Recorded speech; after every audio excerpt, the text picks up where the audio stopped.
Once the king of music and style, Sean Diddy Combs reigned supreme, flashing lights, private jets, and a name that commanded attention.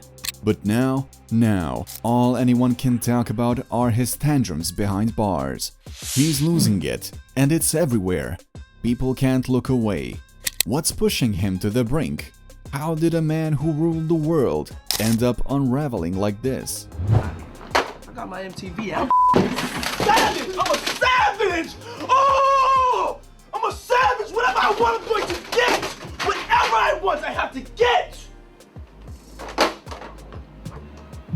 Here's where it starts. It's 2025, and Diddy isn't living in a mansion anymore.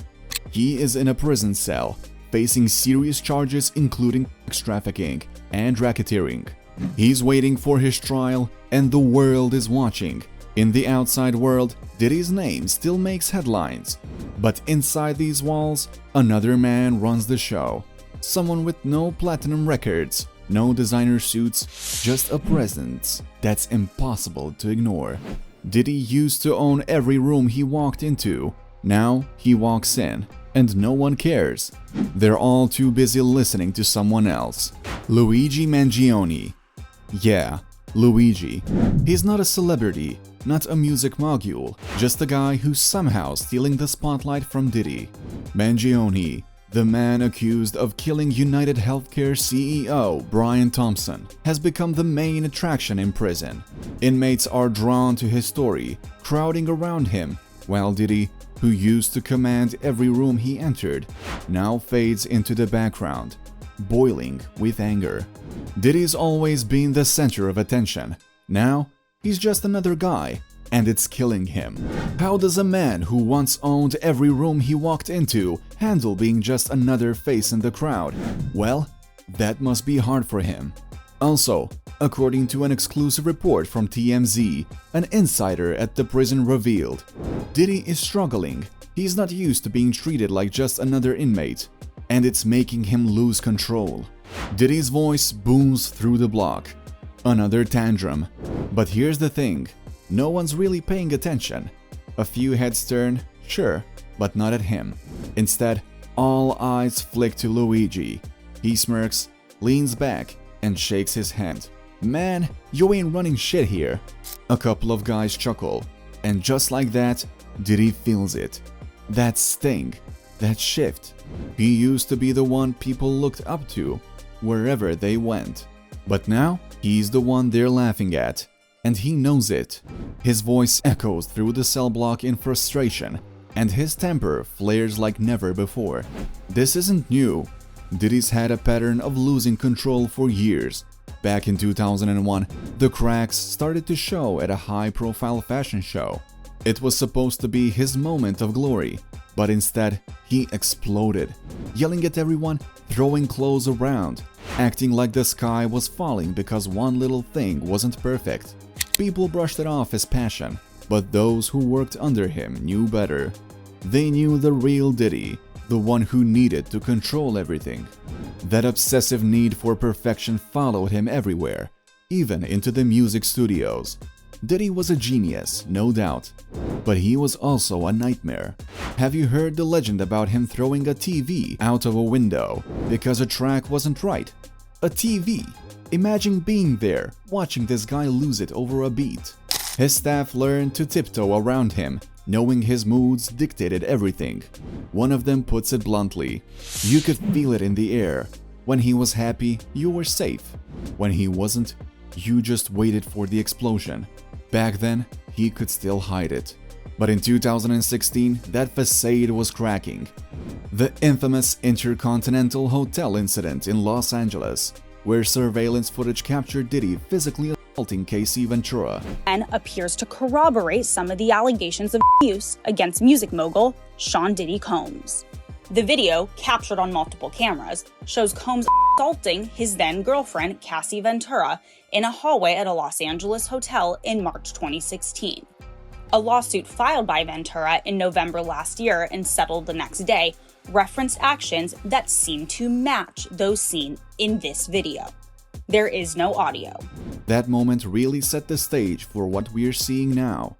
The rage, The need for control. It was always there. And then came 2018, when allegations of extreme workplace toxicity started surfacing. Employees whispered about locked doors, screaming fits, and a boss who was impossible to please. And yet, the world still saw the polished Diddy, the mogul, the mastermind, the man who could do no wrong. But behind closed doors, he was unraveling. By 2023, the dam finally broke. The lawsuits started piling up. Not one, not two. Over 120 lawsuits accusing him of everything from abuse to manipulation. The image was starting to crack. And by 2025, it shattered completely. He wasn't in control anymore. Now, he's in a prison cell, fighting not just the legal system, but his own demons. But here's where it gets really weird. The tantrums aren't just about Luigi or the lawsuits. They're about something deeper. Diddy has always needed power, and now, for the first time, he has none. He's in a place where he can't call the shots, and it's breaking him. Every time he yells, every time he throws something, it's like he's trying to hold on to the old Diddy, the one who could make anything happen with a snap of his fingers. And the stories keep coming. Some say he's organizing secret meetings in the prison, trying to build influence, but no one's buying it. Luigi's the one everyone listens to now, and Diddy's tantrums are just making him look weaker. It's like watching a king lose his crown, one outburst at a time. And outside, the world is watching. Social media is relentless, tearing him apart.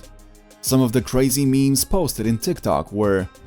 And of course, the baby oil memes were insane. They took all my baby, baby, baby, oh my baby, baby, baby, oh my baby, baby, baby, oh I love John Cena and Prime. Also, one post reads, "From bad boy to bad behavior," racking up thousands of likes.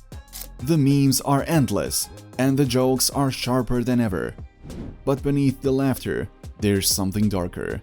A realization that the man who once ruled music is now a punchline. And then, there are the whispers. The ones that go beyond the lawsuits, beyond the prison walls. Some say Diddy's past is even darker than we think. The old rumors about his ties to the East Coast versus West Coast feud, and the conspiracy theories that suggest he played a role in the deaths of Tupac and Biggie. The industry has always had its secrets, and Diddy was at the center of it all. Was he just a businessman caught in the chaos, or was there something more sinister lurking beneath the surface? Even now, the old interview clips circulate. Diddy smirking, saying things like, "I own this industry." The arrogance, the need for power, it all hits differently now. Here's another clip of Diddy at his workplace. Pay close attention to what he's saying because you wouldn't want to miss it. Now, a lot of stuff that I say y'all all the time, I know y'all take it like, yo, that was hardcore. That's cruel, but that is the game you in. I am sorry, that is the game you decided to get in. And that game is Bad Boy Entertainment. I like f***ing them up. You have to know that. Winning, I don't like just to win. I want to win over and over and over. I want to be, at the end of the day, I want all of us to be the best. Well, Diddy's energy in this clip? Classic him. Hungry, relentless, obsessed with winning. I don't want to just win. I want to win over and over again. That line pretty much sums up his whole career. This is the guy who built an empire by refusing to settle. He didn't just want success, he wanted dominance. And for a long time, he had it. Hit records, fashion, liquor brands, Diddy turned everything he touched into gold. But looking at where he is now, that quote hits differently. He wanted to keep winning, but somewhere along the way, that hunger turned into something darker. Now, the world isn't watching him win, they're watching him fail. The deeper you dig, the uglier it gets. Former bad boy artists have spoken out, accusing him of shady contracts, manipulation, and outright sabotage. Loon, Mace, the LOX, they all have stories. But the latest bombshell is even more chilling. Fashion designer Brianna Banabangulan claims Diddy once dangled her off a 17th-story balcony. It sounds almost unbelievable, but with everything else that's come out, is it really that surprising? The walls are closing in. His friends, the ones who stood by him for years, are either silent or have walked away. His kids are left in the middle, watching as their father becomes a cautionary tale. Because Diddy isn't just battling the law, he's battling the slow, painful erosion of the man he used to be. So what's next? Is Diddy going to keep throwing tantrums, hoping to get some kind of control back? Or is this the end of the road for him? In the end, Diddy isn't just facing the law, he's facing himself. And if history has shown us anything, it's that when powerful men lose control, they don't go down quietly. But the real question is, how far will he go before he finally breaks? But here's the big question. Was this always who Diddy was?